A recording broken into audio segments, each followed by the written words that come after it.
My name is Eric Sanderson. When this happened, I was 27. I had been married for just over 2 years. I met Jane Kowalski when I got out of the military. I was in a bookstore and she saw what type of books I was looking at and asked help in getting a couple of books for her brother for his birthday. We introduced ourselves and talked about her brother's likes and dislikes in reading material. I offered some suggestions from my favorite authors. She thanked me and started to go to look for the books. I asked her to wait for a second. I then asked if she would like to go to dinner with me. She said where and when and gave me her cell phone number. We went out to dinner later that week and started seriously and exclusively dating from there. Jane wanted to hear all about my military duty, most of which I could not talk about. I probed for her background and experience. I found a good job with an electronic security company as a troubleshooter and field installation supervisor. My area was the local metro area. Nice job, good pay, and more importantly, only about 2 hours a day of office time. After about 6 months on the job, I asked Jane to marry me, and she said yes. We got married about 18 months after we met. Things were fine for the first year, plus with good company, great intimacy, and lots of conversation. Then things started to change. At first, like most mere men, I did not notice a great change. When I finally noticed, I realized that Jane was not her usual cheerful self at home. She stopped asking about my day. Our intimate moments felt more obligatory than affectionate, and she no longer seemed interested in the activities we used to enjoy together. No date nights, no friends over for cards, no time in the public with me. When I suggested something, I was shot down with not in the mood, not feeling well, and just doesn't sound like fun. Of course, the Tuesday nights with the girls did not have those complaints. And to be fair, she never complained when I went out with my guy friends or my weekends fishing. One day, I got home a little early and I overheard part of a phone conversation Jane was having with her sister where she said, "Eric just doesn't excite me anymore. He's no fun." Then she looked up and saw me and blushed and quickly ended the call.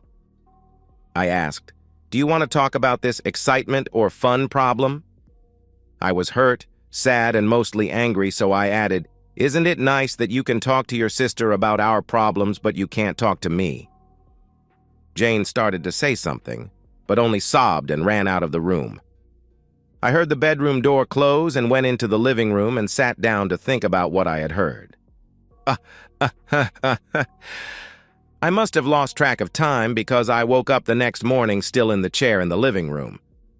I got out of the chair and went into the bedroom for my clothes for work and found a note and Jane's rings, her cell phone, and car keys on the dresser. I also saw that all of her clothes that she still wore were gone from the closet. I called work and took a personal day. Then I sat on the bed to read the note. "Eric, I'm sorry you heard that last night. I wanted to talk to you this weekend, but what you heard just moved the timetable up. I am leaving to go to a retreat to find myself. I have been unsatisfied with our lives for a couple of months. I left the rings because I think that when you get over the shock, you will be angry. For that I am sorry, but I want some excitement in my life.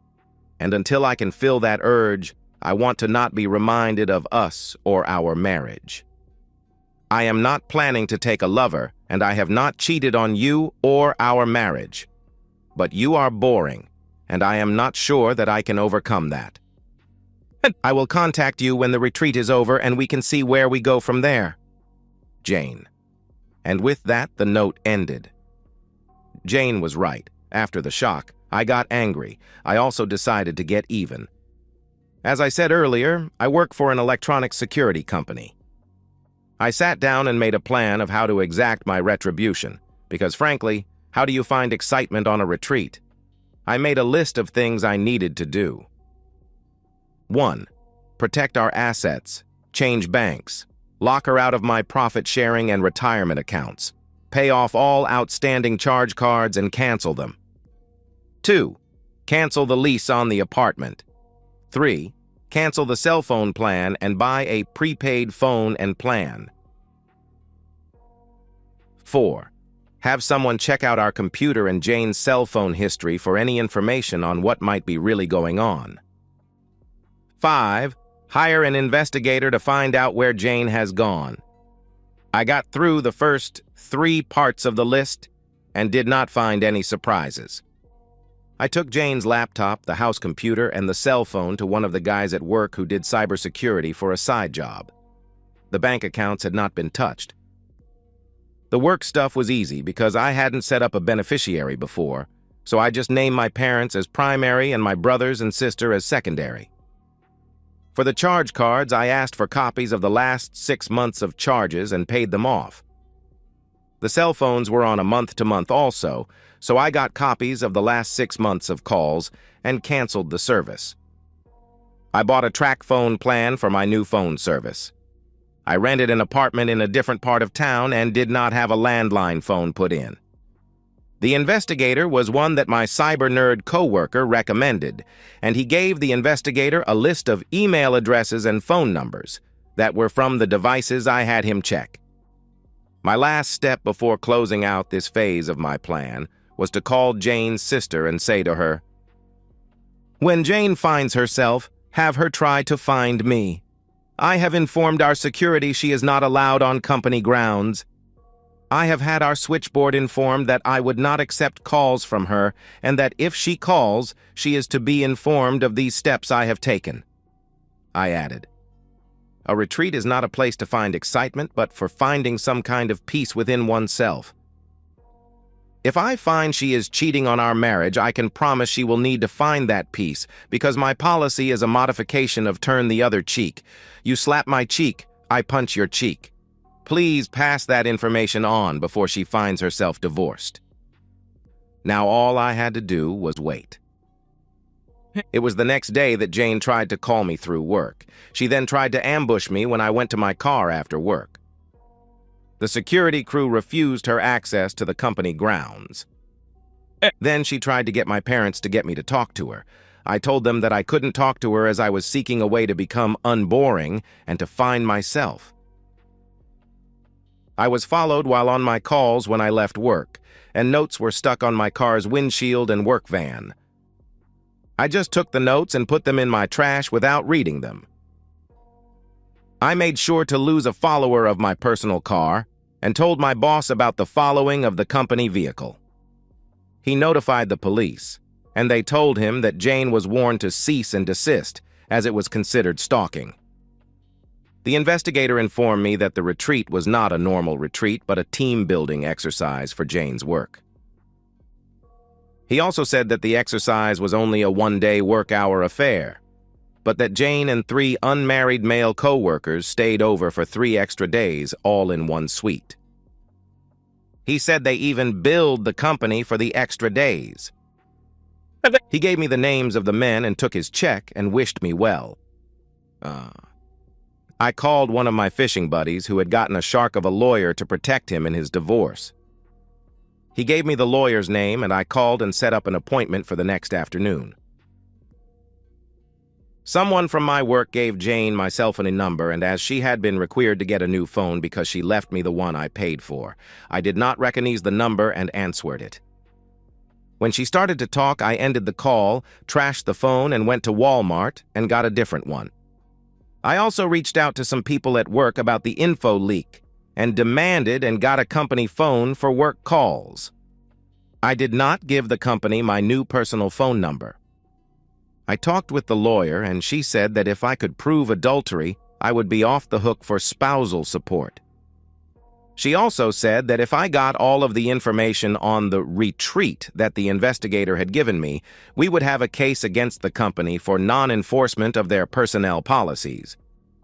I then rehired the investigator with instructions to locate where Jane was staying, who also lived there, and who she went out with. I wanted photos, dates, times, addresses, and all of the info he could get on the 3 men she stayed with at the retreat. Of course, these were just my opening salvos. I decided to post on Jane's Facebook page her little note. I had my cyber guy hack her account and post the note and had him also send it to all of her Facebook friends and likes. I also took out a full-page ad in the local newspaper and had the note put in the ad and added the question: where was she when the one-day retreat was over? Nothing happened for about 2 weeks. Then the fecal matter hit the oscillating and rotating air-moving device. Jane and the 3 guys were fired. The company offered to settle the lawsuits that my lawyer filed. And lastly, my family and friends rallied around me and shut Jane out. The investigator came back with the latest report that while Jane had been living with the 3 guys, he could only show evidence that they all lived at the same address. That turned out to be okay because the lease agreement only allowed persons who were on the agreement to stay more than 2 days without the apartment management being informed. They lost their lease and had to move. When her lovers found out they had no place to live, they left town but did not take Jane with them. Jane moved in with her sister, but that only lasted until her sister was fed up with the wailing and whining about how I ruined Jane's life.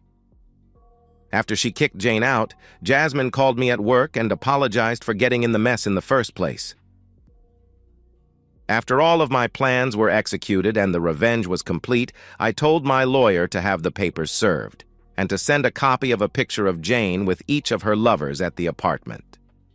I also had him send a note that I wrote to her. Jane, you have now received the divorce papers. I hope you realize how badly you have hurt me. I do love you, but I will not stay married to a liar and a cheat. I hope you found yourself on the retreat. I am sure that all 3 of those men found you. I know all about the firing, and I am surprised that the company did not have all of you arrested for fraud. Now that you understand that I am aware of all that you did since your retreat, I expect you to sign the papers as written. If you don't, I will withdraw the current divorce terms and share all the information I have about your behavior with your family, your church, and all your friends. I will also do to your Facebook what happened before with the new info. As I said, I love you. If I didn't, what you did would not hurt. You have 1 week to sign and return the papers. If you have any questions, call my lawyer, and he or I, through him, will answer them. I want to have no more direct contact with you, Eric. And with that, I ended my final note. She signed the papers and left town. I left my job for a new opportunity in a different state. I never heard from Jane and remarried to a loving lady who has blessed me with 3 children. And that's the end of today's story. If you enjoyed it, please give this video a thumbs up and drop a comment below. Your support helps the algorithm push my content further. If you're new to the channel, don't forget to hit that subscribe button. It really helps me keep creating more stories for you. Thanks for watching, and I'll see you in the next one.